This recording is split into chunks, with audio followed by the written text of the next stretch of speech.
بسم الله الرحمن الرحيم. அஸ்ஸலாமு அலைக்கும் வரஹ்மத்துல்லாஹி வபரகாத்துஹு. அன்பிற்குரிய சகோதர சகோதரிகளே, நீங்களும் ஆலிம்களாகலாம் என்ற தினசரி பாடத்தில் ஒவ்வொரு ஞாயிற்றுக்கிழமையும் குர்ஆன் பற்றிய கலைகளை, உலூமுல் குர்ஆனை பற்றி நம்ம அறிந்து வருகிறோம். இது கடந்த சில வாரங்களாக குர்ஆன் முந்தைய வேதங்களிலிருந்து காப்பி அடிக்கப்பட்டது, முகமது வேறு வேதங்களை படித்து அதிலிருந்து காப்பி அடித்து விட்டார், அவருக்கு பல பேர் சொல்லி கொடுத்துருக்குறாங்க அப்படிங்கிற வாதங்களை வைப்பதற்குரிய மறுப்புகளை இதுவரைக்கும் நம்ம பார்த்தோம். அடுத்து குர்ஆனுடைய இல்முல முக்கியமாக அறிந்து கொள்ள வேண்டிய விஷயம் என்னென்னு கேட்டால், குர்ஆன் 23 வருட காலத்தில் அருளப்பட்ட வசனங்களுடைய தொகுப்பு தான் குர்ஆன் என்பது. ஒரு நாள்லையோ மொத்தமாக புத்தக வடிவிலையோ அல்லது ஒரு சில நாட்களிலேயோ அது அருளப்படலை. இந்த விஷயத்தை நம்ம முன்னரைய துவக்கத்திலே நம்ம அதை உங்களுக்கு விளக்கியிருக்கிறோம். விளக்காட்டாலும் நீங்கள் தெரிஞ்சுதான், எல்லாருக்கும் தெரிஞ்ச விஷயம் இது. குர்ஆன்கிறது சிறிது சிறிதாக தேவைக்கும் சந்தர்ப்பத்திற்கும் ஏற்ப அல்லாஹ்வால் அருளப்பட்டதுக்கு பேர் தான் குர்ஆன் என்பது நம்ம அறிந்து வைத்திருக்கிறோம். இந்த குர்ஆனில் சில வசனங்களுக்கும் இன்னொரு வசனங்களுக்கும் பார்க்கும்போது இந்த முரண்பாடு போல காட்சி அளிக்கும்.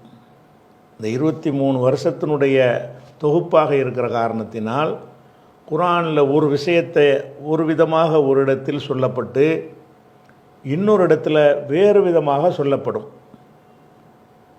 இப்படி சொல்லக்கூடிய விஷயத்தை வைத்து கொண்டு என்ன செய்யணும்னா தப்பாக விளங்கி கொண்டார்கள் என்று சொன்னால் அவங்க குர்ஆன் ஒரு சந்தேகத்துக்குரியது என்று காட்ட முயற்சிப்பார்கள்.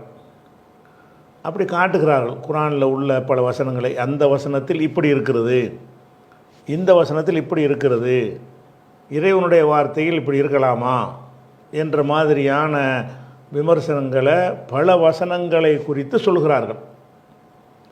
அப்போ எந்தெந்த வசனங்கள் ஒரு வசனத்திற்கு மற்றொரு வசனம் முரண்போல தோன்றுகிறதோ அதை முஷ்கிலாத்துல் குர்ஆன், குர்ஆனில் உள்ள கொஞ்சம் சிரமப்பட்டு விளங்க வேண்டியவை அப்படிங்கிற ஒரு தலைப்பில் அந்த மாதிரியான வசனங்களை தொகுத்து பல அறிஞர்கள் பல நூல்களை எழுதியிருக்கிறார்கள்.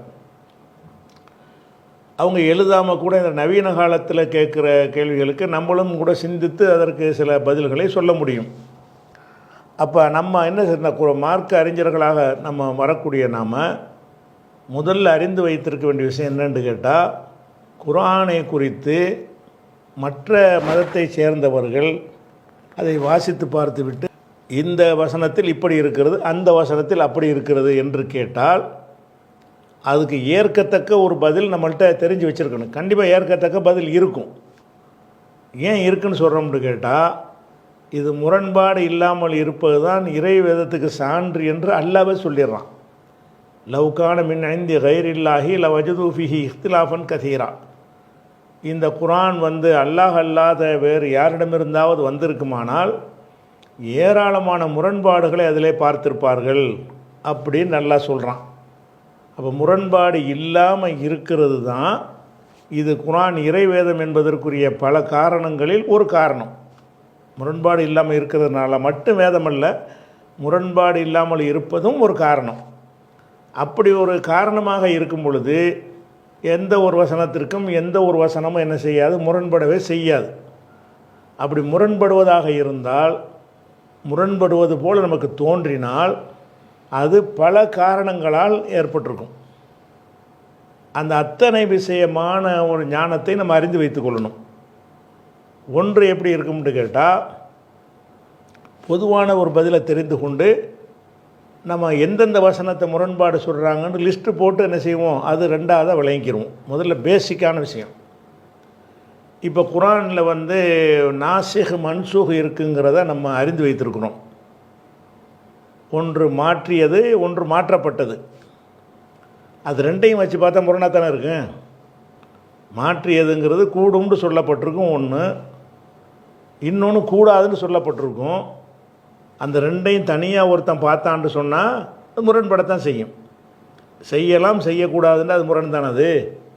அப்போ ஒரு ஒரு குரானில் 23 ஆண்டுகள் காலத்திற்கும் சந்தர்ப்பத்திற்கும் ஏற்ப இந்த குரான் அருளப்பட்ட காரணத்தினால துவக்க காலத்தில் ஒன்றை இறைவன் தடுக்காமல் இருந்துவிட்டு மக்களுடைய நம்பிக்கை வலுப்பற்ற பிறகு அந்த காரியத்தை பிறகு தடுப்பான்.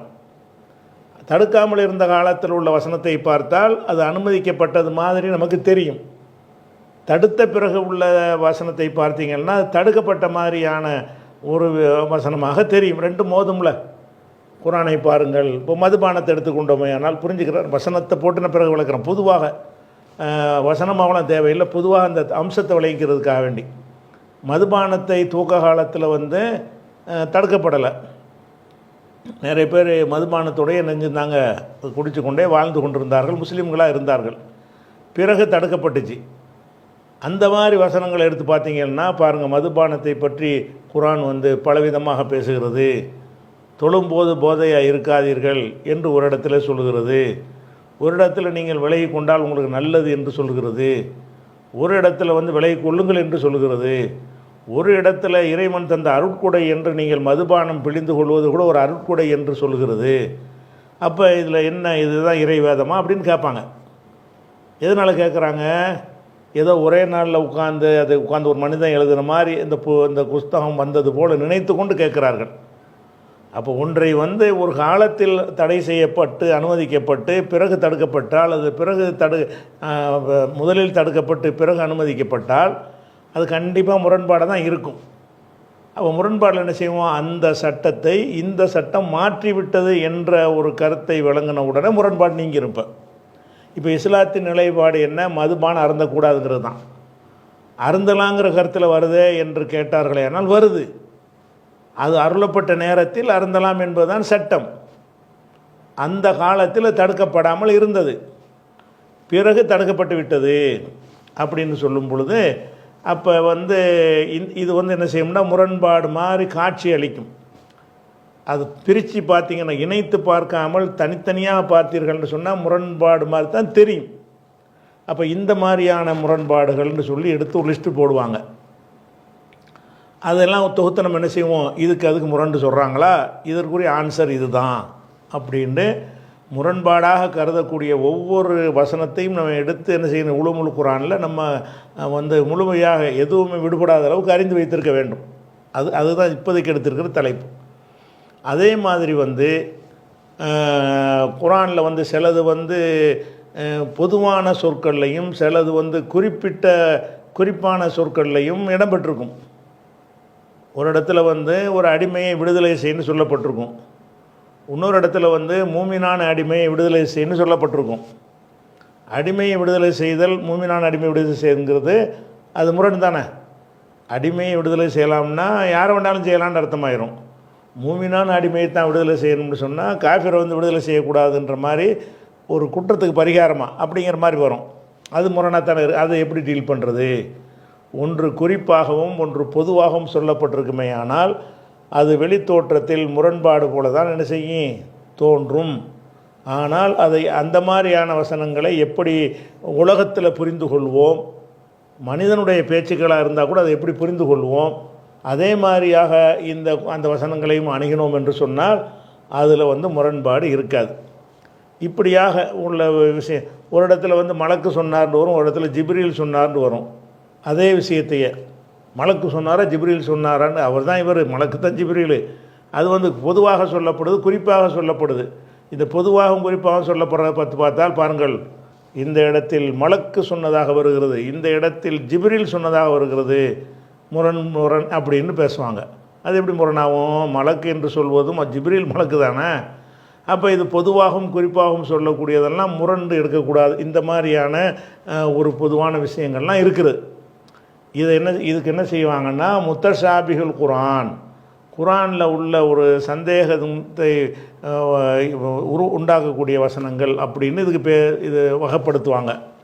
அல்லது முஷ்கிலாத்துல் குரானில் உள்ள புரிந்து கொள்ள கொஞ்சம் சிரமமானவை, வெளிப்படையாக பார்த்தா புரியாது, கொஞ்சம் ஆய்வு செஞ்சால் புரியும் அந்த மாதிரியானவைகளை முஷ்கிலாத் என்று சொல்வார்கள்.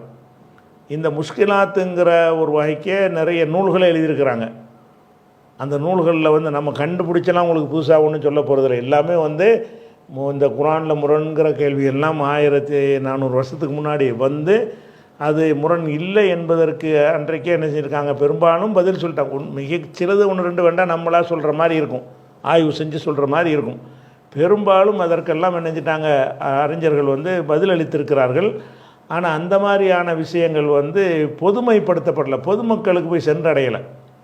அந்த இல்முகளை வந்து பயான்களில் பொதுமக்களுக்கு பிரசுரங்களில் இப்படியெல்லாம் கொண்டு போய் சேர்த்துருந்தோம்னு சொன்னால் அந்த எதிரிகள் கேட்குற கேள்விகளுக்கு மக்களே பதில் சொல்லிடுவாங்க. அப்படி இல்லாதனால என்ன செய்வான்னு கேட்டால், அவங்க குரான் வந்து முரண்பாடாக இருக்குது, சரி அல்லாஹ்வுடைய வேதம் இல்லைன்னு சொல்லும்போது சாமானியன் அதை பார்த்து என்ன செய்வான்னா தடுமாறுவான், குழம்புவான். அது வரக்கூடாது என்பதற்காக வேண்டி இந்த இப்போ நடத்தக்கூடிய டாப்பிக்கை வந்து நீங்கள் கூடுதல் கவனத்தோடு பார்த்து என்ன செய்யணும், அறிந்து கொள்ளணும்.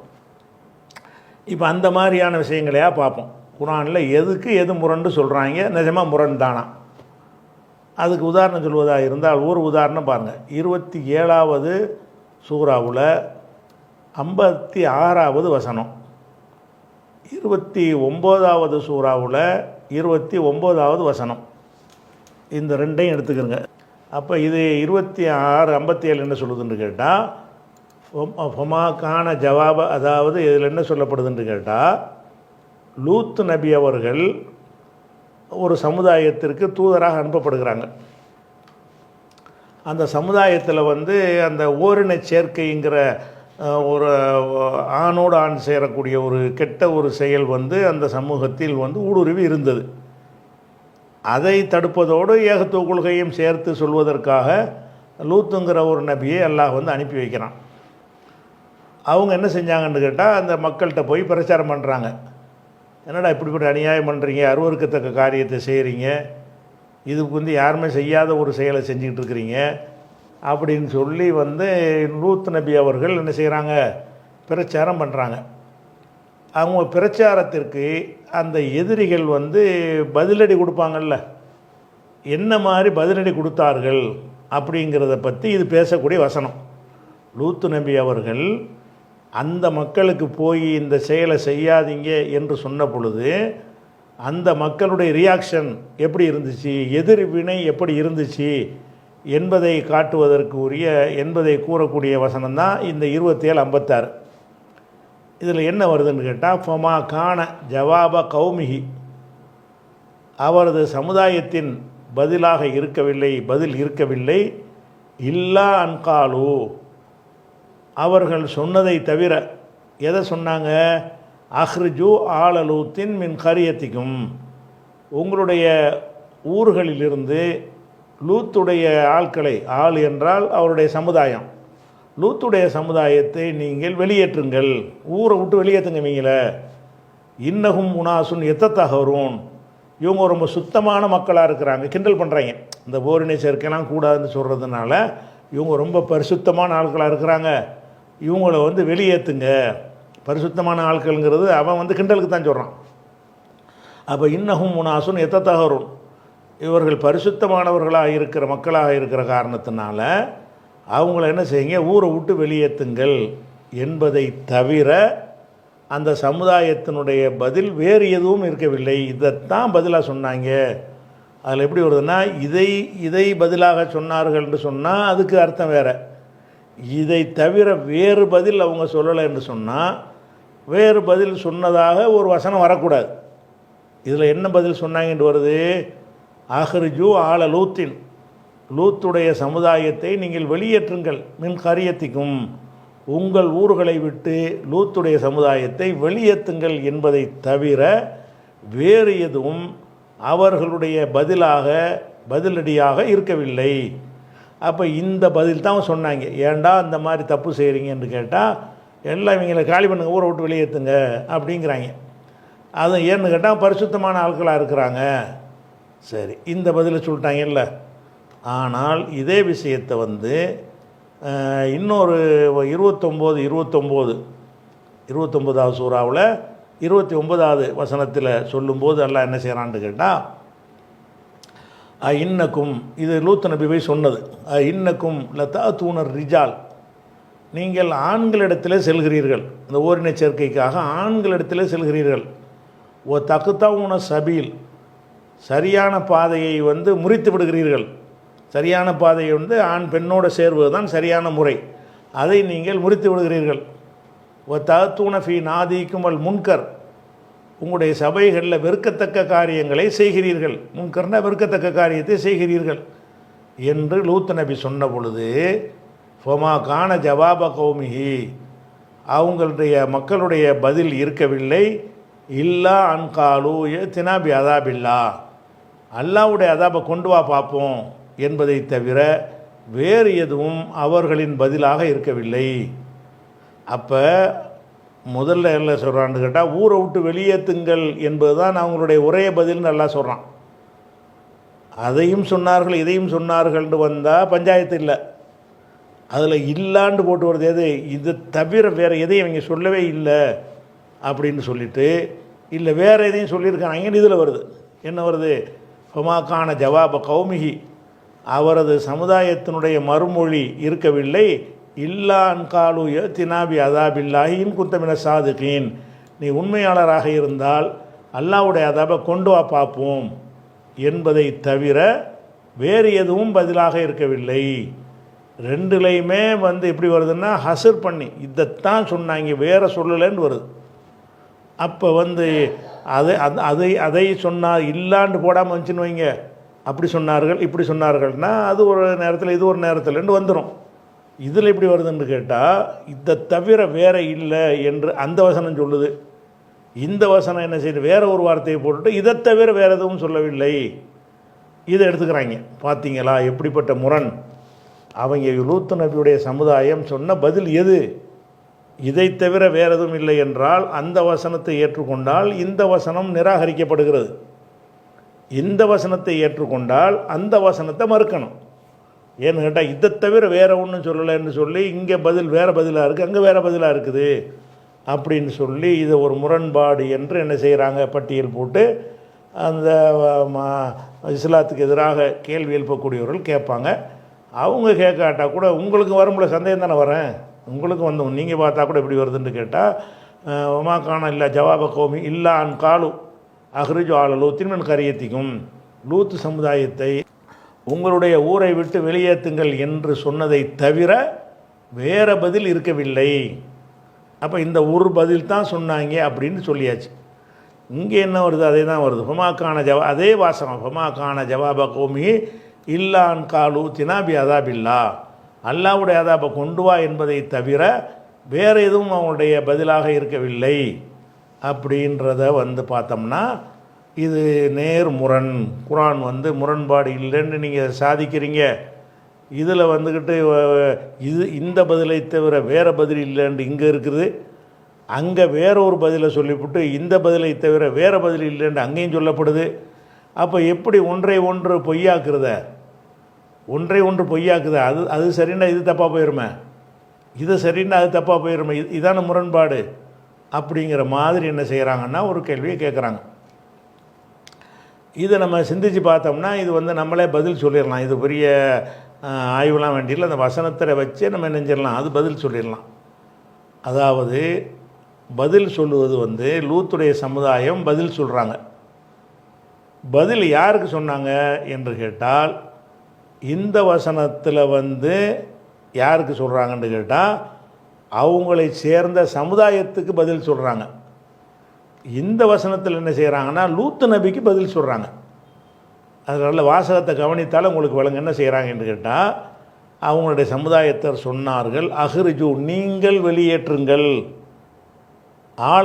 லூத்துடைய சமுதாயத்தை வெளியேற்றுங்கள், மின் கரியத்திக்கும் உங்கள் ஊர்களை விட்டு வெளியேற்றுங்கள். அப்படின்னா யாரை நோக்கி பேசப்படுது, லூத்துடைய சமுதாயத்தில் உள்ளவர்கள் அந்த சமுதாயத்தில் உள்ளவர்களை நோக்கி பேசுனாங்க. என்ன பேசுனாங்க, இவங்களெல்லாம் வெளியே லூத்துட்ட பேசலை. இது 27:56 வசனம் அந்த கூட்டத்தார் லூத்து நபியை நோக்கி பேசியதாக இது சொல்லவில்லை. எப்படி சொல்லுகிறது, அவங்களுடைய மக்களை நோக்கி பேசியதாகத்தான் வருகிறது. அப்போ ஹுமாக்கான ஜவாப கௌமி, அந்த சமுதாயத்தின் பதில் இருக்கவில்லை, இல்லான் காலு அவர்கள் சொன்னதை தவிர என்ன சொன்னார்கள், அஹ்ருஜு ஆல லூத்தின் மின் கரியத்திக்கும் லூத்துடைய சமுதாயத்தை உங்கள் ஊர்களிலிருந்து வெளியேற்றுங்கள். யார்கிட்ட சொன்னாங்க? ஊரை விட்டு வெளியேற்ற சொல்லி லூத்துறையா சொல்லுவாங்க? லூத்தை தானே வெளியேற்ற சொல்கிறாங்க. அப்போ லூத்துடைய ஆட்களை வெளியேற்றுங்க, அவங்க சுத்தமான ஆட்களாக இருக்கிறாங்க. அப்போ அந்த சமுதாயம் தங்கள் சமுதாயத்துக்கு ஒரு பதில் சொன்னாங்க. வேறு ஆளுக்கு நான் ஒரு பதில் சொல்கிறேன். யார் அப்துல்லா ஒரு கேள்வி கேட்குறாரு, அவருக்கு ஒரு பதில் சொல்லிடுறேன். இன்னொருத்தர் ஒரு கேள்வி கேட்குறார், அவருக்கு வேறு பதில் சொல்கிறேன். இது முரண் கிடையாது.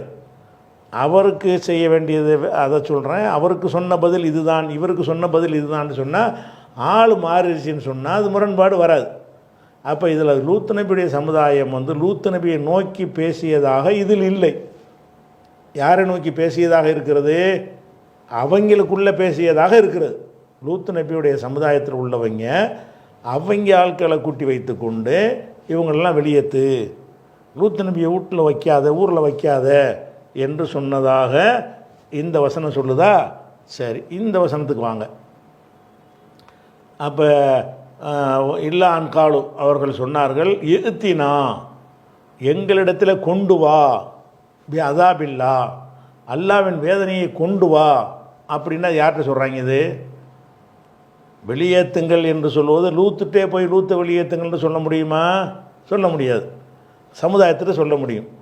அப்போ இங்கே என்ன வருதுன்னு கேட்டால், இல்லான்னு அவங்க சொல்கிறாங்க, லூத்து நபி இந்த ஏண்டா கெட்ட காரியத்தை செய்கிறீங்கன்னு சொல்லும் பொழுது அவங்க 2 இடத்துக்கு 2 பதில் சொல்கிறாங்க. லூத்து நபிகிட்ட போய் சொல்கிறாங்க, உன் அதாபை கொண்டு வா பார்ப்போங்கிறாங்க.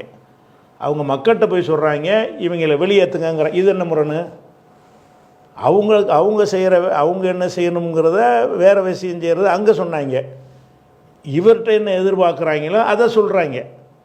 அப்போ இதில் என்ன வருது? மாக்கான இங்கே என்ன வாசகம் சொல்லப்படலைன்னு சொன்னால், அதாவது மாக்கான ஜவாப கௌமிஹி அந்த சமுதாயத்தின் பதில் இருக்கவில்லை. லீ கௌமிஹிம், அங்கே லீ கௌமிஹிம்ங்கிறது மறைஞ்சு நிற்கிது. தங்கள் சமுதாயத்திற்கு அவர்கள் சொன்ன பதில் இதுதான்.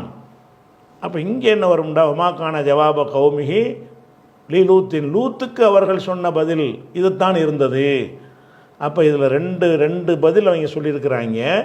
ஒரு பதில் லூத்து நபிக்கு சொன்ன பதில், இன்னொரு பதில் இந்த ஆளை எப்படி ஃபேஸ் பண்ணுவது அப்படின்னு சொல்லி அவங்களை சேர்ந்தவர்களுக்கு சொன்ன ஒரு பதில். இது நம்ம கையில் மடியில் போட்டு பயங்கரமாக கொண்டாந்து திணிச்சுலாம் சொல்லலை. அந்த வாசகமே இருக்குது. அந்த வாசகமே அப்படி தான் இருக்குது. யாரை நோக்கி பேசுகிற மாதிரி வருகிறதோ அதுவே ஆதாரமாக இருக்குது. என்ன வருது? வெளியேற்றுங்கள் பன்மையாக வருது. வெளியேற்றுங்கள் என்றது யாரை நோக்கி சொல்லுவோம்? அதிகமான ஆளுகளுக்கு சொல்கிற பன்மை அது. யாரை வெளியேற்றணும்? லூத்துடைய குடும்பத்தாரை வெளியேற்றுங்கள். அப்போ இது லூத்துட்டு சொல்லலை. லூத்துடைய குடும்பத்தாரை வெளியேற்றுங்கள்ங்கிற வார்த்தை அதை பேசப்பட்ட ஆட்க அந்த அவங்கள சேர்ந்த சமுதாயத்தில் உள்ள மக்களை தூண்டி விட்றாங்க. அஹ்ருஜு மக்களே, இது மக்களுக்கு சொன்னார்கள். இல்லான் காலு லின்னாசி, அங்கே லின்னாசின்னு வச்சுக்கிறணும். மக்களுக்கு சொன்னார்கள், அஹ்ருஜு ஆல லூத்தின் லூத்துடைய ஆட்களை வெளியேற்றுங்கள், மின் கரியத்திக்கும் உங்களுடைய ஊரை விட்டு வெளியேற்றுங்கள். அப்போ இந்த வசனமே அதை சொல்லுதில்ல. இந்த வசனமே என்ன சொல்லுது? இவர்கள் வெளியேற்ற வேண்டும் என்று சொன்னது அவங்க மக்கள்கிட்ட. அது அந்த வார்த்தையில் இது விளங்கிறது. இங்கே என்ன வருது? இல்லான் காலு லிலூத்தின், லூத்துக்கு அவர்கள் லூத்தின்னு அங்கே வச்சுக்கிறாட்டாலும் அந்த சொல்லுலேருந்து விளங்குது. ஏத்தினாபி அதாபிலான்னு யார்கிட்ட சொல்லியிருப்பாங்க? அல்லாவுடைய அதாபை கொண்டு வான்னு சொல்லி மக்கள்கிட்ட போய் சொல்லுவாங்க. இவர்கிட்ட தான் சொல்லுவாங்க. இவர் தான் அந்த போதனையை சொல்கிறாரு. அப்போ லூத் நபி ஒரு போதனையை சொல்லும் பொழுது என்ன செய்கிறாங்கன்னா, நீ நாங்கள் கெட்ட காரியம் செய்கிறங்கிறீங்கள, உன்னுடைய அல்லாட்ட சொல்லி அதாபை கொண்டு வா பார்ப்போம். அவருக்கு சொன்ன பதில் அது. அவங்க மக்கள்கிட்ட போகிறாங்க, இந்த ஆள் ரொம்ப பிரச்சனை பண்ணிகிட்டு இருக்கிறார்ல, இவர் வெளியேற்றுங்க முதல்ல. அப்போ இவங்களுக்கு போட்ட பதில் வேறு, அவங்களுக்கு பதில் வேறு. 2 ஆளுக்கு 2 காரியத்தை செய்ய. அதாவது நம்மள்கிட்ட ஒரு என்ஜினியரு இருக்கிறான், ஒரு எலக்ட்ரிஷியன் இருக்கிறான். என்ஜினியருக்கு என்ஜினியர் சம்மந்தப்பட்ட ஒரு கட்டளையை நம்ம சொல்லுவோம். ஒரு எலக்ட்ரிஷியனுக்கு எலக்ட்ரிஷியன் கட்டளையே சொல்லுவோம். இதை தவிர வேறு பதில் சொல்லவில்லை அப்படின்னு சொன்னால் எலக்ட்ரிஷியனுக்கு அந்த பதில் தான். இன்ஜினியருக்கு இந்த பதில் தான் அப்படின்னு சொல்கிற மாதிரி என்ன செய்வோம், கொத்தனாருக்கு ஒரு கட்டளை இடுவோம், பெயிண்டருக்கு ஒரு கட்டளை இடுவோம். கொத்தனார் அவருக்குரிய வேலை செய்வார், பெயிண்டர் அவருக்குரிய வேலை செய்வார். அப்போ சாராருக்கு இருவித கட்டளைகள் போடும் பொழுது அதை இதை தவிர ஒரு பதில் இல்லை என்பதை முரணாக எடுக்க முடியாது. அப்போ அந்த லூத்து நபிக்கு அவர்கள் இதை தவிர வேறு பதில் சொல்லவில்லை. இந்த ஒரு பதில் தான் சொன்னாங்க. யாருக்கு? லூத்து நபிக்கு அவர்கள் சொன்ன பதில் இது மட்டும்தான். இதுலேயும் எந்த பதில் தான் சொன்னாங்க? அவருடைய சமுதாயத்துக்கு அவங்க சொன்ன பதில் இது மட்டும்தான். அவங்க சமுதாயத்துக்கு பதில் சொன்னாங்களே, இந்த பதிலை தவிர வேறு பதில் அவங்க சொல்லவில்லை. சமுதாயத்தில் போய் என்ன செய்கிறாங்கன்னா, வெளியேற்றுங்க அந்த பதிலை சொல்கிறாங்க. அப்போ 2 பார்ட்டிக்கு 2 பதிலை சொல்லி இருக்கும் பொழுது அதை எப்படி நீங்கள் முரண்பாடும்பீங்க அப்படிங்கிறத என்ன செய்யணுங்க, நீங்கள் விளங்கி வைத்துக்கொண்டு இதை ஒரு பதிலாக இதெல்லாம் நோட்டு போட்டு எழுதிக்கிட்டு வரணும். நீங்கள்லாம் இதெல்லாம் குரானில் முரண்பாடாண்டு ஒன்றா தலைவு போட்டுக்கிறங்க. என்னென்னலாம் முரண்பாடு சொல்லுகிறார்களோ அவ்வளவே நம்ம இதில் கொண்டாந்து வரிசையாக தொகுத்து உங்களுக்கு தந்துடுவோம். அப்போ யார் குரானை பற்றி முரண்பாடு கேட்டாலும் உங்களால் என்ன செய்ய முடியும், பதில் சொல்ல முடியும். அதுக்கு அடுத்தது அப்போ இந்த 2ஐயும் சொல்கிறாங்களா, அடுத்து என்னென்னு கேட்டால் இந்த ஒரு வசனத்தை எடுத்துக்கிறங்க. இது என்ன சொல்லுதுன்னு கேட்டால், இதையும் கொஞ்சம் பெருசாகிறேன். வலா தன்கிஹு, நீங்கள் திருமணம் செய்யாதீர்கள். ஆண்களை நோக்கி ஆண்பால் தானே இது. லா தன்கிஹுங்கிறது விளக்கல் வினையில் ஆண்பாலில் பன்மை முன்னிலை. வலா தன்கிஹு, நீங்கள் கல்யாணம் செய்யாதீர்கள். அல் முஷ்ரிகாத்தி, இணை கற்பிக்கும் பெண்களை கல்யாணம் செய்யாதீர்கள். ஹத்தா யுமின்ன, அவர்கள் நம்பிக்கை கொள்ளும் வரை நீங்கள் என்ன செய்யாதீங்க, கல்யாணம் செய்யாதீங்க. இணை கற்பிக்கிற பெண்களை நீ திருமணம் செய்யக்கூடாது சொல்லிட்டு அல்லாஹ் சொல்கிறான். வல அமத்துன் மூமினத்துன், ஈமான் உள்ள மூமினாக இருக்கக்கூடிய ஒரு அடிமை பெண், ஹைருன், அவள் சிறந்தவளாக இருப்பாள். மின் முஷ்ரிகத்தின், இணை கற்பிக்கும் பெண்ணை விட அவள் சிறந்தவள். இணை கற்பிக்கிறவள் அடிமையாக இல்லை, மூமினாக இருக்கிறவள் அடிமையாக இருக்கிறாள். இந்த அடிமை பரவாயில்லை, ஒரு அடிமை கூட சிறந்தவளாக இருப்பாள். தவிர இணை கற்பித்துட்டாங்கன்னா அவங்க சிறந்தவங்க கிடையாது.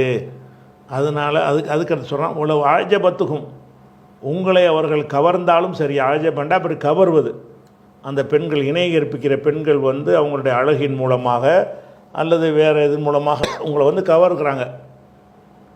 கவர்ந்தாலும் சரி, இணை கற்பிக்கும் பெண்களை திருமணம் செய்யாதீர்கள். இது ஆண்களுக்கு போட்ட கட்டளை. மறுபடியும் ஆண்களுக்கு தான் போடப்படுது. வலா துன்கிஹு, திருமணம் செய்து வைக்காதீர்கள். இது வலா தன்கிஹுண்டா நீங்கள் கல்யாணம் பண்ணாதீங்க என்று மாப்பிள்ளைகளுக்கு உள்ள கட்டளை. இது பெண்ணுடைய பொறுப்பாளருக்கு உள்ள கட்டளை. வலா துன்கிஹு, நீங்கள் திருமணம் செய்து வைக்காதீர்கள். அல் முஷ்ரிகீன, முஷ்ரிக்கு இணை கற்பிப்பவர்களுக்கு திருமணம் செய்து வைக்காதீர்கள். யாரை? உங்கள் பெண்களை. நமக்கு விளங்குறதுனால சொல்லப்படலை.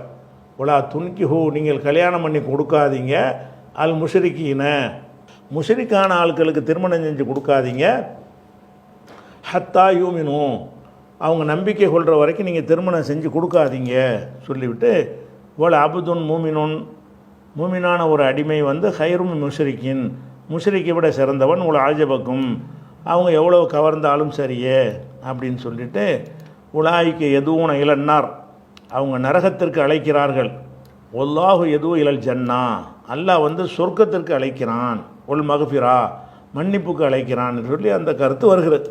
இப்போ 221 சொல்லப்படுறது என்னென்னு கேட்டால், இணை கற்பிக்கிற ஆண்களுக்கு பெண்களையும் இணை கற்கிற பெண்களுக்கு ஆண்களையும் திருமணம் செய்வது தடை, கூடாது என்று இதில் தெளிவாக சொல்லப்பட்டுருச்சு. இதே நேரத்தில் இன்னொரு வசனத்தை பாருங்கள். இது கடைசியாக இறங்கின வசனம்.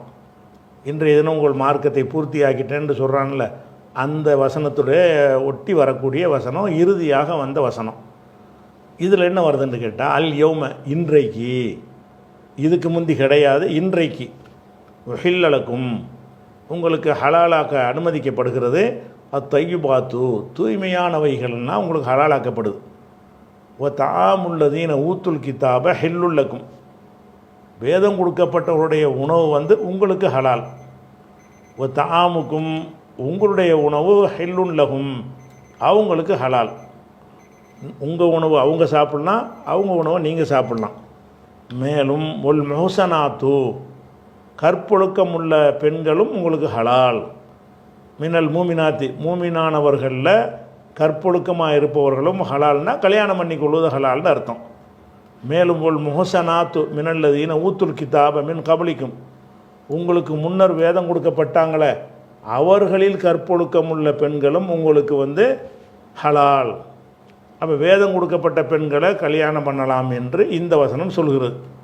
எப்போ ஹலால்னா, இது ஆத்தை துமுகுன்ன உஜூரகுன்ன, அவங்களுக்குரிய மகரு தொகையை, உஜூர்னா மகர்களை நீங்கள் கொடுத்தால் கூடும். முஹசினீன, கற்பொழுக்கம் உள்ளவர்களாக இருந்து கொண்டு நீங்கள் மகரை கொடுக்க வேண்டும். வைர முசாபிஹீன, சாஃபகண்டா விசாரம் செஞ்சான்னு அர்த்தம். ஜினாவுக்கு இன்னொரு சொல்லுது. வைர முசாஃபிஹீன, விபச்சாரம் செய்யாதவர்களாகவும் கற்பொழுக்கம் உள்ளவர்களாகவும் இருந்து கொண்டு மகர் கொடுத்து விட்டீர்களேயானால் அவங்க உங்களுக்கு ஹலாலு. இப்படின்றது 5 வசனத்தில் வருகிறது. அப்போ இதில் இணை கற்பிக்கிறவங்களை கல்யாணம் பண்ணாதீங்க என்று அந்த வசனம் சொல்கிறது. வேதம் கொடுக்கப்பட்டவங்களை கல்யாணம் பண்ணுங்க என்று இந்த வசனம் சொல்கிறது. இது ரெண்டும் முரணா இல்லையா என்று கேட்பாங்க. எதனால் முரண்கிறாங்க? இந்த வேதம் கொடுக்கப்பட்டவங்களும் இணை கற்பிக்கிறவங்க தான் என்று ஏராளமான சான்றுகள் இருக்குது. அதையும் சேர்த்து வச்சு பார்த்துட்டு இன்ஷா அல்லாஹ் அதுக்குரிய பதிலை செய்வோம். நம்ம அடுத்த வாரத்துக்கு பார்ப்போம்.